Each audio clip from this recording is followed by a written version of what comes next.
want to welcome everybody here. And as we wait for some late guests, I think Rebecca Haig has agreed and Tyler to come out and sing and entertain for us. So, Tyler said he would. So. Okay, this is the start of 3 more meetings. We'll have 4 meetings, 2 in November, 2 more in January. And this will be what you see in your handout, phase 1, which really is 4 presentations on the school funding in Montana. And for those that have even attempted to try to understand school funding in Montana, it's like a Rubik's Cube. It's almost impossible. You know, and those that I know, Dr. Ferrier said he was going to try to make it here tonight. He's taught school finance at the university, and he just almost shakes his head at it as well, as complex it is, and to be ahead of the ball game. And we're here tonight for the next 4 sessions to get the background on school funding, how it operates, how it funds the districts, what each budget means, why can we put an approach into the elementary playground right now while we can't have an extra 4th grade teacher, why we can build sidewalks, why we can have the best computers in the district, still can't have a teacher, why we consider freezing salaries and still able to do remodeling on buildings. Those are important questions, and questions we all should have answers to. And hopefully by the end of January, you'll have a better idea of why it is so complex and why particular accounts are earmarked for particular expenditures. And then once we're through that, hopefully we'll have more information from the legislature to really understand the challenges that come in front of us next year. You know, I graduated from the university in 1967, so you know how long I've been in the business. This is the most challenging of over 40 years I've been in the business. I've never done this before. I wouldn't be bringing everybody together unless I thought it was a serious, serious situation that's happening across the country as well as across the state of Montana.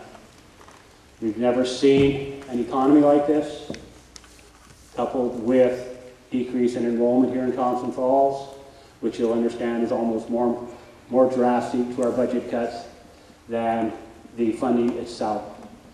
And so as we then go into phase 2, which will be actually balancing the budget for next year.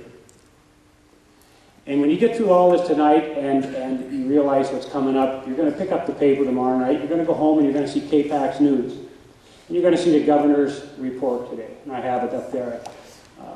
Got a copy of this afternoon that Tom forwarded to me, and I immediately looked at it and made some phone calls, and I kind of knew what was going on. But you're going to see where the governor is kicking $50 million more into K-12 public education, $39 million more into higher education, and it looks like an increase of $89 million into public education.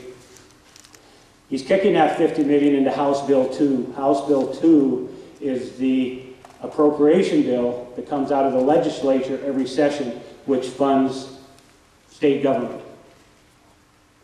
As we are finishing up the biennium now, 3% of our school dollars that we're operating on came from one-time money under ARA from the federal government.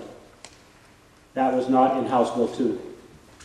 So when he talks about $50 million, he's increasing House Bill for the next biennium by $50 million for us, but at the same time, that doesn't even put us back and replace the one-time monies that we run out this year.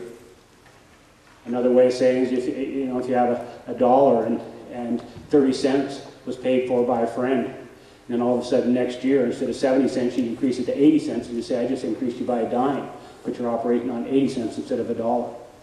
So you're going to have to be real skeptical when you look at the figures as you hear on KPAX and on the news about funding for education and read between the lines. The other one you'll always hear is they increase the cost per student for schools across Montana.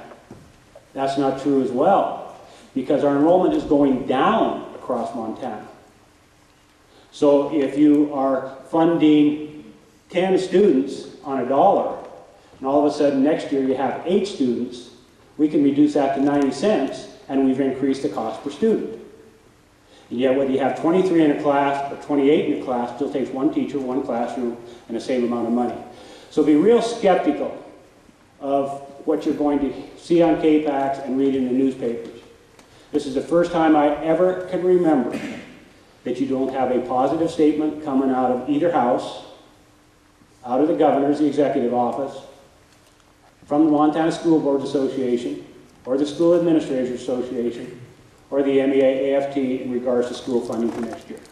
So that should say something. Now, on the other side of the coin, though, we're starting this tonight. We're not starting it in April. As I've told our staff many times, as the economy gets tough, and who needs to tell Sanders County to flip of the coin between us and Lincoln, who has the highest unemployment over the last years. Mineral sometimes sneaks in there. So we're either leading or second in unemployment in the state of Montana, so we know what the economic times are here for. But there is not a better profession to be in than education when the times are tough. Because our rewards are not based on dollars. It's based on kids, it's based on excitement, it's based on smiles, and it's based on positive contact between those that we work with. And so as we start the process, you're going to find more information than you want. Nothing will be hidden, everything will be shared. You go into the Thompson Falls webpage. The entire PowerPoint is on there right now. The entire handouts are on there.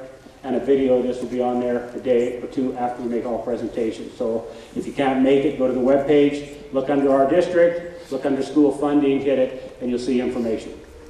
And that'll be provided.